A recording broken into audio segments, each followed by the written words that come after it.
പൊതുവായി സ്ത്രീകളിൽ മൈഗ്രെയിൻ കൂടുവാനുള്ള പ്രധാനപ്പെട്ട കാരണങ്ങൾ മൂന്നെണ്ണമാണ്. ഈ കാരണങ്ങൾ എന്തൊക്കെയാണെന്ന് മനസ്സിലാക്കുകയാണെങ്കിൽ ഈ കാരണങ്ങളെ നിയന്ത്രിച്ചുകൊണ്ട് അതല്ലെങ്കിൽ ഈ കാരണത്തിലെ പ്രശ്നങ്ങളെ സോൾവ് ചെയ്തുകൊണ്ട് നമുക്ക് മൈഗ്രെയിൻ ഒരു പരിധി വരെ കൺട്രോൾ ചെയ്യുവാനായിട്ടാവും. ഒന്നാമതായിട്ട് ഹോർമോണൽ ഇഷ്യൂസ്. സ്ത്രീ ശരീരത്തിലുള്ള സെക്സ് ഹോർമോൺസ്, അതായത് ഈസ്ട്രജൻ, പ്രൊജസ്ട്രോൺ പോലത്തെ ഹോർമോണുകളുടെ അളവുകളുടെ ഏറ്റക്കുറച്ചിലുകൾ സാധാരണയായിട്ട് മൈഗ്രെയിനിന്റെ തീവ്രതയും അതിന്റെ ആക്കവും കൂട്ടുന്നു എന്നുള്ളതാണ് പഠനങ്ങൾ തെളിയിക്കുന്നത്.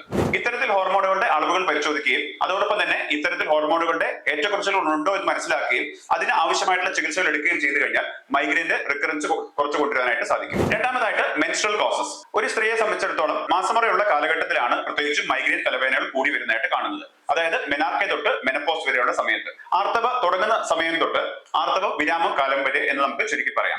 ഒട്ടുമിക്ക സ്ത്രീകളിലും ആർത്തവ സമയത്ത് ക്രമേണ തലവേദനയുടെ തീവ്രതയും ആക്കവും കൂടി വരുന്നതായിട്ട് കാണാറുണ്ട്. ജസ്റ്റ് ബിഫോർ മെൻസസോ അതല്ലെങ്കിൽ ജസ്റ്റ് ആഫ്റ്റർ മെൻസസോ തലവേദനയുടെ റിക്കറൻസ് ഉണ്ടാകുന്നത് സ്ത്രീകളിൽ സാധാരണയായിട്ടുള്ള കാര്യമാണ്. ഇതിനോടനുബന്ധിച്ച് PCOD ഇഷ്യൂസോ അതല്ലെങ്കിൽ ഓവറിൻ സിസ്റ്റ് പോലത്തെ മറ്റെന്തെങ്കിലും യൂട്രൈൻ ഓവറിൻ ഇഷ്യൂസോ ഉണ്ടോ എന്ന് ഡയഗ്നോസ് ചെയ്യേണ്ടതും അതിനുള്ള ട്രീറ്റ്മെന്റും എടുക്കേണ്ടതും ആവശ്യമാണ്. മൂന്നാമതായിട്ട് ഇമോഷണൽ കാര്യങ്ങൾ. പുരുഷന്മാരെക്കാട്ടിലും സ്ത്രീകൾക്ക് കുറച്ചുകൂടെ ഇമോഷണൽ കോഷ്യന്റ് കൂടുതലാണ്.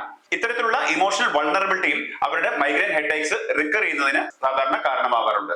ദാമ്പത്യ ജീവിതത്തിലുള്ള പ്രശ്നങ്ങളോ കുടുംബപരമായിട്ടുള്ള മറ്റു ഇഷ്യൂസോ ഫിനാൻഷ്യൽ ടെൻഷൻസോ വർക്ക് റിലേറ്റഡ് ആയിട്ട് സ്ട്രെസ്സോ അതല്ലെങ്കിൽ മക്കളുമായിട്ടോ ഭർത്താവുമായിട്ടോ റിലേറ്റ് ചെയ്തിട്ടുള്ള മറ്റ് സ്ട്രെസ് ഫാക്ടറുകളോ എല്ലാം മൈഗ്രെയിന്റെ റിക്കറൻസ് കൂട്ടുന്നതിന് ഇവർക്ക് ഒട്ടുമിക്ക സമയങ്ങളിലും കാരണമാവാറുണ്ട്. ഈ കാര്യങ്ങളെല്ലാം വിശദമായിട്ട് മനസ്സിലാക്കിക്കൊണ്ട് ഡയഗ്നോസ് ചെയ്തുകൊണ്ട് ഇതിനെ ഹോളിസ്റ്റിക് ആയിട്ട് അപ്രോച്ചിലൂടെ മാത്രമേ നമുക്ക് മൈഗ്രെയിൻ ചികിത്സിക്കാനാവൂ എന്ന് മനസ്സിലാക്കുക.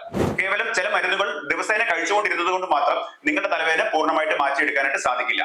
പക്ഷേ തലവേദന എന്ന് പറയുന്നത്, മൈഗ്രെയിൻ എന്ന് പറയുന്നത് പൂർണ്ണമായിട്ടും മാറ്റിയെടുക്കാനാവുന്ന ഒരു അസുഖമാണെന്ന് മനസ്സിലാക്കുകയും ചികിത്സ മുടക്കാതിരിക്കുകയും ചെയ്യേണ്ടത് ഏറ്റവും നിർബന്ധമായിട്ടുള്ള കാര്യമാണ്. മൈഗ്രെയിൻ അനുഭവിക്കുന്ന സ്ത്രീ എന്ന നിലയിൽ നിങ്ങൾ അനുഭവിക്കുന്ന ഏറ്റവും വലിയ